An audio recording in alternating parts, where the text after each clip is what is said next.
दोस्तों अभी मेरे फार्म में जो बाढ़ है उसको मैं एक मेडिसिन दे रहा हूँ जिसका नाम है टाइलोसिन फॉस्फेट। ये सुगना से मिलते हैं। टाइलोसिन फॉस्फेट एक ऐसे मेडिसिन है जो छोटे बाढ़ या फिर मीडियम बाढ़ के लिए जो ग्रोथ प्रोमोटर के तौर पे काम करते हैं।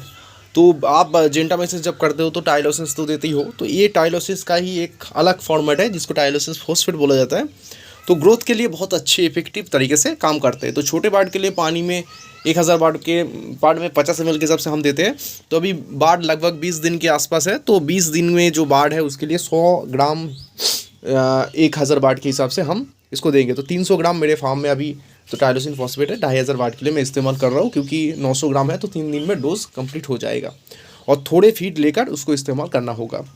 तो दोस्तों मैनेजमेंट के तौर पर अगर देखा जाए तो कौन सा चीज़ मैंने मैनेजमेंट किया है उसके बारे में अच्छी बता देता हूँ।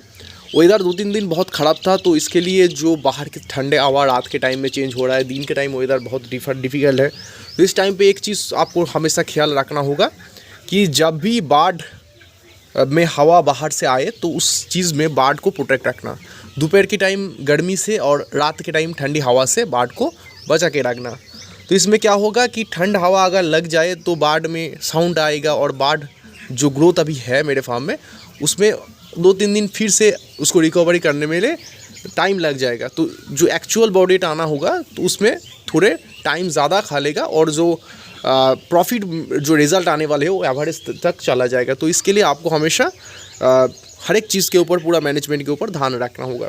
तो कल सुबह टेम्परेचर था 35 डिग्री के आसपास और रात के टाइम पे अचानक लगभग 10 बजे के आसपास बहुत बारिश होने की वजह से वो 15-16 डिग्री तक कम हो गया, लगभग 18 से 20 डिग्री सेल्सियस तक चला गया। तो इसके लिए मैंने क्या किया, पूरा जो पर्दा है वो मैंने दे दिया था। तो अभी लगभग 9 बज रहे होंगे सुबह, तो अभी मैंने टोटल पर्दा खोल दिया है और जिस तरफ से धूप आ रहा है उस तरफ मैंने प्रोटेक्शंस दे दिया है, उस तरफ से हवा आ रहा है उस फार्म में तो इस तरफ से मैंने प्रोटेक्शंस दे दिया है जिसमें बाढ़ को ठंडी हवा ठंडी धूप ना लगे।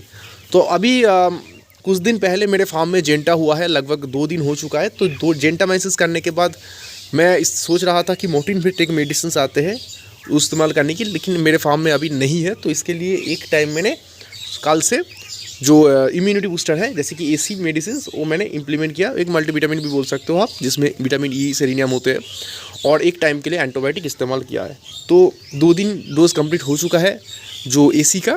तो एंटीबायोटिक जो है मैं 4 दिन में दूंगा 1 लीटर जो लिवोवॉक्सिलिन 200 जो एंटीबायोटिक है। तो इसके लिए 2 दिन मेरा एंटीबायोटिक हो चुका है, आज तीसरे दिन है। सुबह के पानी में पहले पानी में मैंने एंटीबायोटिक दे दिया है और फीड के साथ जो टाइलोसिन फॉस्फेट मैंने वीडियो में पहले देखा है वो टाइलोसिन फॉस्फेट फीड के साथ दे दूंगा। और 3 दिन कंप्लीट हो जाने के बाद उसके बाद मैं प्रोबायोटिक इस्तेमाल करूँगा। प्रोबायोटिक इस्तेमाल करने से बाढ़ का जो गट है वो बहुत अच्छे हो जाते हैं। प्रोबायोटिक के साथ एक टाइम के लिए मैं सोच रहा हूँ कि काँचा हल्दी का भी इस्तेमाल करूँगा। काँचा हल्दी लिवर टॉनिक अगर हो वो मैं इस्तेमाल करूँगा, जिसमें बाढ़ का जो गट है वो सही होगा। तो 25 दिन के बाद थोड़े थोड़े करके लीटर जो है वो ख़राब होना शुरू हुआ है। तो हमेशा अभी वेदर तो ख़राब है मेरे फार्म में, नहीं तो मैं एक दिन अंतर स्प्रे ज़रूर करता। स्प्रे करने से लीटर वगैरह बहुत अच्छे हो जाता है। और एंटीबायोटिक जो देने से जैसे कि आप देख सकते हो वेदर चेंज होने की वजह से कुछ बाढ़ में माइनस से खिंच एक आवाज़ आना शुरू हुआ है। उसमें बाढ़ का कोई प्रॉब्लम नहीं है, लेकिन वो जो वेदर की वजह से होता है, बहुत गर्मी वेदर है उसके साथ अचानक ठंडा आ जाना, ठीक है। तो इसके लिए जो एंटीबायोटिक दे रहा हूँ उसमें थोड़े बॉडी वेट में इशू आ सकते हैं, लेकिन एक टाइम मैंने ग्रोथ प्रोमोटर या फिर मल्टीविटामिन दे रहा हूँ। तो इसके वजह से जो खिंच आवाज़ है उसके आने के बाद जो एंटीबायोटिक मैं चला रहा हूँ उसके बाद जो बॉडी वेट कट जाने की जो दिक्कत है वो नहीं होगा। और अभी टाइम है मेरे फार्म में, क्योंकि 20 दिन हुए हैं, तो लगभग अभी भी 17-18 दिन मेरे फार्म में है, तो ग्रोथ हो जाएगा। लेकिन बाढ़ सही होना चाहिए। तो इसके लिए हमेशा एंटीबायोटिक देने से हिचकिचाना मत। अभी बहुत ठंडा हवा बह रहा है, तो उस चीज़ के बाढ़ को प्रोटेक्ट हमेशा अच्छे से रखना होगा। तो यही था दोस्तों आज का मैनेजमेंट। और रात के टाइम में मैं शाम ही लाइट को ऑन कर रहा हूँ, क्योंकि लाइट बंद मैंने कर रहा था, लेकिन वेदर बहुत ख़राब होने की वजह से इलेक्ट्रिसिटी का बहुत प्रॉब्लम हो रहा है। तो इसके वजह से शाम में ही लाइट को मैं ऑन कर देता हूँ, जिसकी वजह से जो बाढ़ ज़्यादा से ज़्यादा फीड इनटेक कर पाए, क्योंकि वेदर उतने ज़्यादा गर्म नहीं है। दोपहर के बाद का वेदर 2 दिन बारिश होने की वजह से बहुत गर्म कम हो गया है। और पानी को जगह को जैसे मैंने बोला था 3 बार दिन में साफ़ कर रहा हूँ, फीडर को दिन में 1 बार साफ़ करने की कोशिश कर रहा हूँ। तो हर एक चीज़ मैनेजमेंट जैसा है वैसा ही है, ठीक है। तो दोस्तों यही था 20 दिन का एक मैनेजमेंट वीडियो, सोचा आप लोगों के साथ में शेयर कर दूँ पूरा इन्फॉर्मेशन। मेरे पास नॉलेज इतना है फार्मिंग के रिलेटेड, मैं हर एक दिन वीडियो बनाता हूँ, लेकिन नॉलेज ख़त्म नहीं होता। तो इसके लिए आप भी इतने इफेक्टिव तरीके से सीखने की कोशिश कीजिए और आपका जो फार्म है उसको इस तरह से मैनेजमेंट करने की कोशिश कीजिए कि आपके पास नॉलेज ज़्यादा से ज़्यादा हो, क्योंकि एक्सपीरियंस में ही पोल्ट्री फार्मिंग में बिजनेस होता है। आप अगर 10 लाख रुपये ही इन्वेस्ट कर देंगे एक फार्म बनाने के लिए, उसके बाद आप सोचेंगे कि मुझे पैसा हर एक दिन प्रॉफिट होगा, तो ऐसा नहीं है।